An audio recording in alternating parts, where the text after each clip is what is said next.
तो है guys welcome to my new blog. तपाईहरुलाई मेरो न्यू ब्लगमा स्वागतम छ। मेरो भाइ हाई गरिदिउँ न।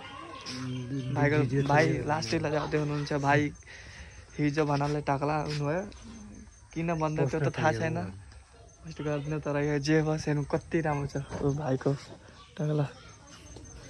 जे होस् हेर्नु त के भएको छ भाइको। अनि कपाल त्यही झरिआएको, अलिक केही भयो भने बताइदिनु पर्यो। यसो कुन औषधि लगाउनु पर्यो। यही हो, केही हुँदैन, टेन्सन नलिउँ न, सब ठिक भइहाल्छ।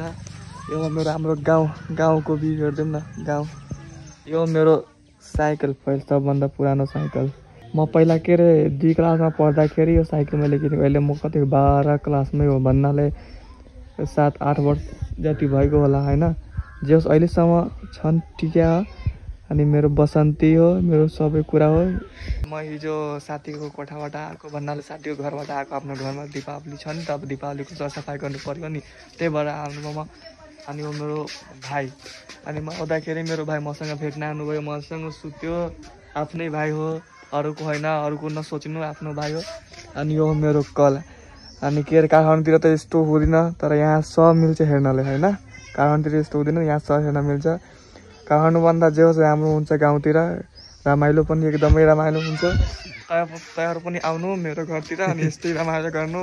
अनि एकछिन पछि हामी के अरेतिर जान्छु, पोखरी भन्नाले हाम्रो गाउँतिर नदी भन्छ होइन। नदीतिर गएर हामी मस्ती गरौँला, नुहाउँला, हरेक कुरा गरौँला। अनि तपाईँले ब्लगमा हेर्दै गर्नुहोस्, हरेक कुरा आउँछ। यो हेर्नु हाम्रो खुर्सानी, गाउँको खुर्सानी। भोट चाहियो भने मलाई भन्नु, सम्पर्क गर्नु, युट्युबमा म्यासेज गर्नु होइन। अनि हजुरहरूलाई यो बोट ल्याइदिन्छु, एकदमै राम्रो बोट। मेरो भाइ हेरौँ न, यहाँ छ। यो हेर्नु मेरो हालत कस्तो भएछ, धान काटेर पुरै बेकार छ हालत।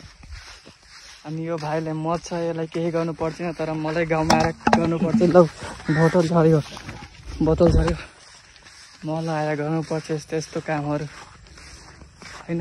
धेरै गाह्रो छ, त्यही भएर अलिक मेहनत गरेर पढ्नु है सबजना। अनि सबभन्दा पहिला कुरा एउटा कुरा एग्रिकल्चर कहिले पनि नगर्नु। जसरी मैले पढेँ एग्रिकल्चरलिस्ट बनाएँ, त्यही भएर आज खेतमा काम गर्नु पर्दैछ मलाई। तपाईँहरू नपढ्नु एग्रिकल्चर, गाह्रो छ। बरु विदेशतिर जाउँ अलि राम्रो, विदेशतिर पढ्नुलाई नेपालतिर बसेर केही राम्रो सोचौँ है। नजानु, गाह्रो छ, गाह्रो बेकार छ पसिनाले। यो हेर्नु हाम्रो गाउँको पानी छ। अब पानीमा मेरो चप्पलले डुङ्गे गाह्रो छ। ए पानी त्यो हेर्नु पानी कस्तो